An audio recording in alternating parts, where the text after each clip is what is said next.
A lead is the important part of the story. If your first paragraph doesn't catch a reader's attention, you won't have the chance to dazzle with the second paragraph. To write an effective news lead, first collect all your facts.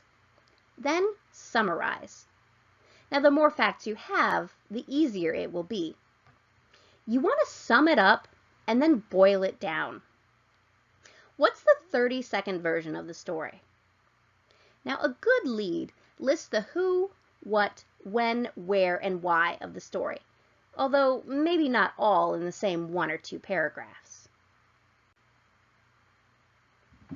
If your lead contained every important piece of information, it would be too long to attract readers. You need to prioritize the W's. Is the most important piece of information that something happened?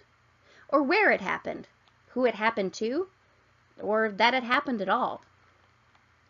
The most important facts are the ones that deserve to be in the lead. Now, which ones you decide to emphasize depend on the story. Now, once you do have your lead, you want to rethink, revise, and rewrite. Is the lead clear, active, wordy, or compelling? Try different approaches and keep rewriting until you get your lead right. Not every story begins with a basic news lead. They can be dull and dry. Now, which story would you rather read?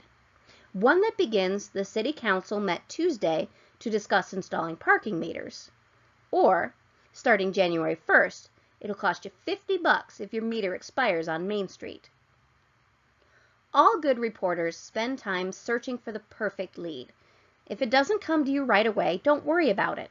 Start with something, anything, and you can rethink, revise, and rewrite later.